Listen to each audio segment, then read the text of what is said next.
Haleluya, salam dalam kasih karunia yang melimpah di dalam Tuhan kita Yesus Kristus. Senang menyapa segenap umat baptis PPD Jabatara dimanapun Bapak Ibu Saudara berada. Nah, Bapak Ibu Saudaraku yang dikasihi Tuhan, mari kita awali firman pagi hari ini lewat firman kebenarannya yang memerdekakan kita. Mari kita satu hati, kita berdoa. Tuhan, kami bersyukur di pagi yang indah kami boleh bangun, menghirup udara yang segar. Biarlah kesegaran firman-Mu Tuhan menguatkan kami, menjadi rema dalam kehidupan kami. Roh-Mu menolong kami Tuhan, sehingga firman-Mu tertanam dengan baik dalam hati sanubari kami. Kami yang mendengar diberkati, diubah, dibangkitkan, dipulihkan, dibaharui ya Bapa. Terima kasih Tuhan, kami siap mendengar firman-Mu, berbicaralah Roh Kudus. Dalam nama Yesus kami berdoa. Amin. Nah, Bapak Saudaraku, pernahkah saudara punya pengalaman mabuk? Nah, mungkin beberapa di antara saudara berkata, mabuk kepayang Pak. Ya, biasanya konotasi mabuk itu sesuatu yang negatif karena menimbulkan hal-hal yang buruk.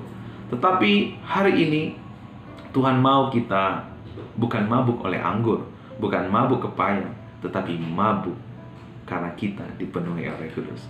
Sebab itu dikatakan di dalam Efesus 5 ayat yang ke-18, dan janganlah kamu mabuk oleh anggur, sebab anggur menimbulkan hawa nafsu, tetapi hendaklah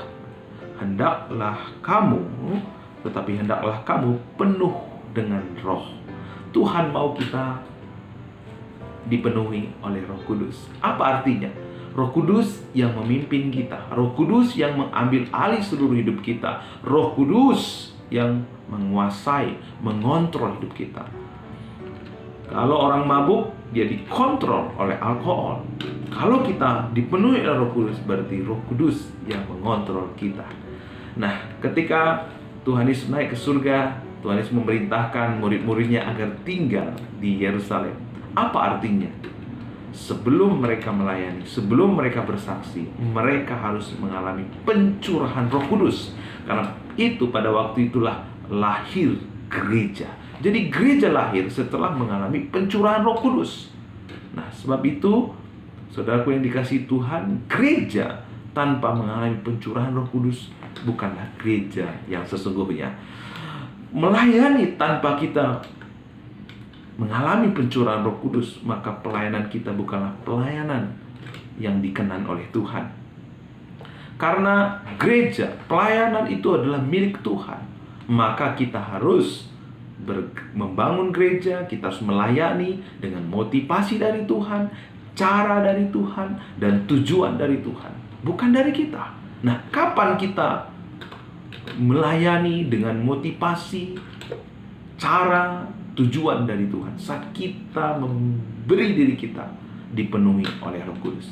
Sebab itu di Galatia dikatakan, berilah dirimu dipimpin oleh Roh. Ya, kalau kita hidup oleh Roh, harusnya kita memberi diri kita dipimpin oleh Roh. Ya, bagaimana caranya kita dipenuhi oleh Roh Kudus? Memberi diri kita, membuka hati kita. Sering sekali Roh Kudus kita abaikan. Sering sekali Roh Kudus kita nomor 2, nomor 3, nomor 4, dan seterusnya dalam hidup kita. Karena kita berpikir Roh Kudus itu kan penolong, Roh Kudus itu kan penghibur. Sehingga kita lupa bahwa Roh Kudus itu adalah pribadi Allah sendiri.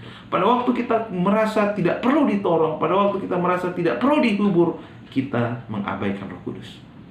Padahal Dia adalah sendiri.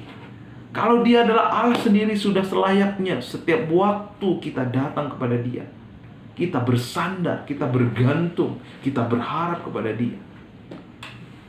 Pada waktu kita datang kepada Tuhan dengan penuh kesadaran bahwa Ia yang kita perlukan dalam hidup kita, bahwa ketika kita datang kepada Tuhan dengan penuh kehausan, sama seperti orang mabuk, selalu mau minum lagi, semakin minum lagi. Demikian, ketika kita datang kepada Tuhan, datang kepada pribadi Roh Kudus dengan hati yang haus untuk dipimpin, haus untuk dipenuhi, haus untuk dikuasai, kita libatkan Dia dalam setiap aspek hidup kita. Kita utamakan Dia dalam setiap aspek hidup kita, dalam setiap apapun yang kita kerjakan.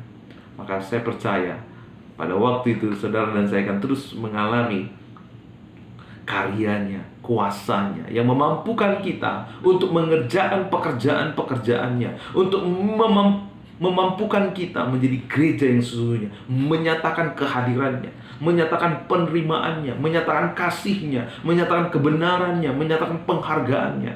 Sehingga setiap orang yang bertemu dengan kita, mereka terpesona karena karya Tuhan dinyatakan dalam hidup kita. Dan pada waktu itu saudara dan saya punya kesempatan yang besar untuk menyaksikan siapa yang mengubah kita, siapa yang berkarya dalam hidup kita. Dan mereka mendengar kabar baik lewat hidup kita. Mereka diubahkan, dibaharui, dipulihkan, dan diselamatkan. Amin. Apakah Bapak Ibu siap dipenuhi oleh Roh Kudus? Mari buka hatimu, mari berdoa dengan saya. Bapa di surga, kami bersyukur buat pencurahan Roh Kudus-Mu. Engkau memberikan kami pribadi yang luar biasa. Engkau memberikan kami satu hak yang istimewa, yaitu dipenuhi oleh Roh Kudus. Biarlah pagi ini Tuhan, setiap hati yang haus merindukan dipenuhi Roh Kudus, mereka semua dipenuhi oleh Roh Kudus-Mu. Kau akan terus menyatakan karya-Mu, pekerjaan-Mu yang besar, yang ajaib dan luar biasa dinyatakan lewat kami yang sederhana, yang terbatas ya ini Tuhan. Terima kasih Bapa di surga, sepanjang hari ini penuh dengan penyertaan-Mu, sepanjang hari ini penuh dengan lawatan Tuhan. Apapun yang kami kerjakan Tuhan yang buat berhasil, dengan siapapun kami bertemu, kami menjadi berkat, kami menjadi kesaksian, dan apapun yang kami pikirkan, perbuat, katakan, semua berasal daripada Engkau. Terima kasih Bapa, terima kasih Yesus, terima kasih Roh Kudus. Terpujilah Engkau, bagimu segala hormat, kemuliaan, kekal untuk selama-lamanya Bapa. Haleluya. Amin. Selamat pagi, salam melimpah dalam kasih karunia Tuhan, salam sehat. Tuhan Yesus menyertai kita semua. Amin.